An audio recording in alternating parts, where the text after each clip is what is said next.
महाशिवरात्रि से संबंधित कई पौराणिक कथाएं हैं।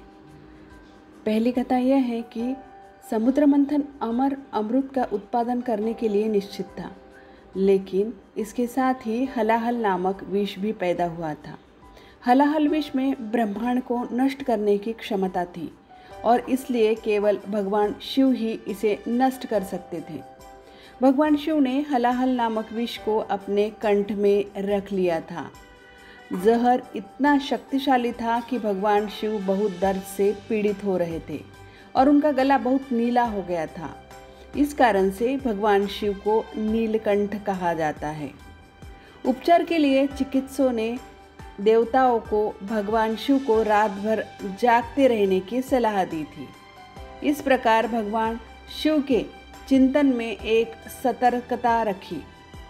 शिव का आनंद लेने और जागने के लिए देवताओं ने अलग अलग नृत्य और संगीत बजाने शुरू कर दिए थे। जैसे सुबह हुई, उनकी भक्ति से प्रसन्न भगवान शिव ने उन सभी को आशीर्वाद दिया। शिवरात्रि इस घटना का उत्सव है जिससे शिव ने दुनिया को बचाया। तब से इस दिन भक्त उपवास करते हैं और महाशिवरात्रि मनाते हैं।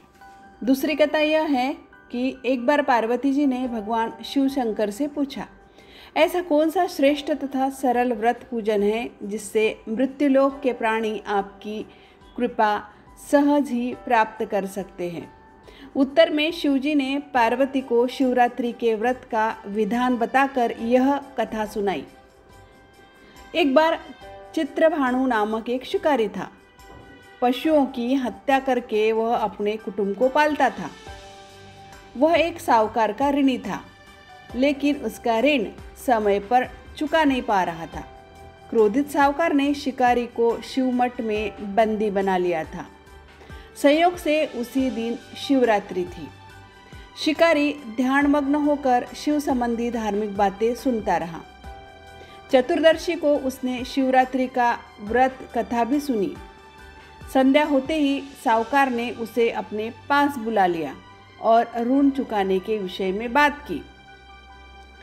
शिकारी अगले दिन सारा ऋण लौटा देने का वचन देकर बंधन से छूट गया। अपनी दिनचर्या की भांति वह जंगल में शिकार के लिए निकल पड़ा। दिन भर बंदीगृह में भूखे रहने के कारण वह व्याकुल था। शिकार करने के लिए वह तालाब के किनारे बेल वृक्ष पर पड़ाव बनाने लगा। बेल वृक्ष के नीचे शिवलिंग था जो बिल्व पत्रों से ढका हुआ था। शिकारी को उसका पता नहीं था। पड़ाव बनाते समय उसने जो टहनियाँ तोड़ी, संयोगवश से वो शिवलिंग पर गिरी। इस प्रकार दिन भर भूखे प्यासे शिकारी का व्रत भी हो गया और शिवलिंग पर बेल पत्र भी चढ़ गए। एक पहर रात्रि बीत जाने पर गर्भिणी मृगी तालाब पर पानी पीने पहुंची। शिकारी ने धनुष पर तीर चढ़ाकर जोते ही प्रेरणा खींची। मृगनी बोली, मैं गर्भिणी हूँ, शीघ्र ही प्रसव करूँगी। तुम एक साथ दो जीवों की हत्या करोगे जो ठीक नहीं होगा। मैं बच्चे को जन्म देकर शीघ्र ही तुम्हारे सामने प्रस्तुत हो जाऊंगी, तब मुझे मार लेना। शिकारी ने प्रत्यंचा ढीली कर दी और मृगी जंगल झाड़ियों में लुप्त हो गई। कुछ ही देर के बाद एक और मृगी उधर से निकली। शिकारी की प्रसन्नता का ठिकाना नहीं रहा। समीप आने पर उसने धनुष्य पर बाण चढ़ाया। तब उसे देख मृगी ने विनम्रतापूर्वक निवेदन किया, हे पार्थी, मैं थोड़ी देर पहले ही ऋतु से निवृत्त हुई हूँ। कामातुर विरहिणी हूँ। अपने प्रिय की खोज में भटक रही हूँ। मैं अपने पति से मिलकर शीघ्र ही तुम्हारे पास आ जाऊंगी। शिकारी ने उसे भी जाने दिया। 2 बार शिकार को खोकर उसका माथा ठनका। वो चिंता में पड़ गया। रात्रि का आखिरी पहर बीत रहा था। तब एक अन्य मृगी अपने बच्चों के साथ उधर से निकली। शिकारी के लिए यह स्वर्णिम अवसर था। उसने धनुष्य पर तीर चढ़ाने में देर नहीं लगाई। वह तीर छोड़ने वाला ही था कि मृगी बोली, हे पार्थी, मैं इन बच्चों को इनके पिता के हवाले करके लौट आऊंगी। इस समय शिकारी हंसने लगा और बोला, सामने आए शिकार को कैसे छोड़ दूँ? मैं ऐसा मूर्ख नहीं। इससे पहले 2 बार मैं अपना शिकार खो चुका हूँ। मेरे बच्चे भूख प्यास से तड़प रहे होंगे। उत्तर में मृगी ने फिर से कहा, जैसे तुम्हें अपने बच्चों की ममता सता रही है, ठीक वैसे ही मुझे भी। इसीलिए सिर्फ बच्चों के नाम पर मैं थोड़ी देर के लिए जीवदान मांग रही हूँ। हे पारधी, मेरा विश्वास कर। मैं इन्हें इनके पिता के पास छोड़कर तुरंत लौटने की प्रतिज्ञा करती हूँ। मैं तुरंत आती हूँ। मृगी का दीन स्वर सुनकर शिकारी को उस पर दया आ गई। उसने उस मृगी को भी जाने दिया। शिकार के अभाव में बेल वृक्ष पर बैठा शिकारी बेल पत्र तोड़ तोड़कर नीचे फेंकता रहा।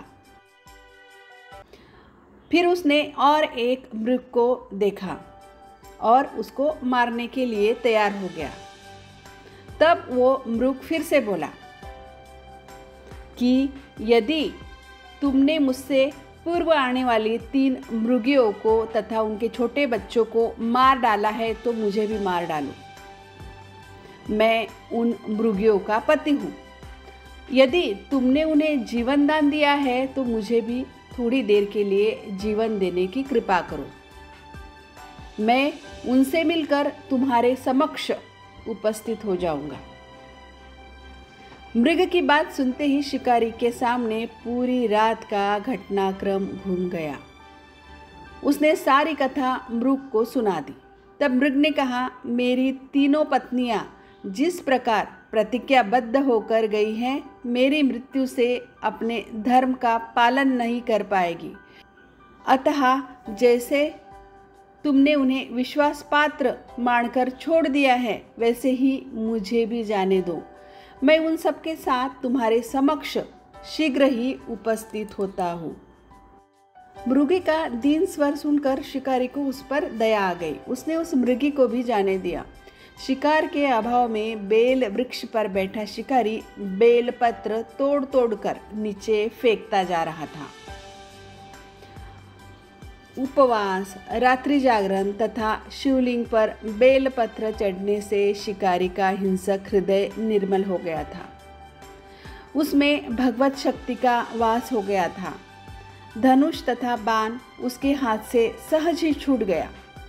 भगवान शिव की अनुकंपा से उसका हिंसक हृदय कारुणिक भाव से भर गया। वह अपने अतीत के कर्मों को याद करके पश्चाताप की ज्वाला में जलने लगा। थोड़ी ही देर बाद मृग सपरिवार शिकारी के समक्ष उपस्थित हो गया ताकि वह उनका शिकार कर सके। किंतु जंगली पशुओं की सत्यता ऐसी थी कि सात्विकता एवं सामूहिक प्रेम भाव देखकर शिकारी को बड़ी ग्लानि हो गई। उसके आंखों से आंसू आ गए। उस मृग परिवार को न मारकर शिकारी ने अपने कठोर हृदय को जीव हिंसा से हटा देने का वचन दिया। उसने ठान लिया कि आगे वो कभी जीव हिंसा नहीं करेगा। उसका हृदय कोमल और दयालु बन गया था। देवलोक से समस्त देव समाज भी इस घटना को देख रहे थे। घटना की परिणति होते ही देवी देवताओं ने पुष्प की वर्षा की। तब शिकारी तथा मृग परिवार मोक्ष को प्राप्त हो गए थे। महाशिवरात्रि के अवसर पर भगवान शिव का अभिषेक अनेक प्रकारों से किया जाता है। जलाभिषेक, दुग्धाभिषेक।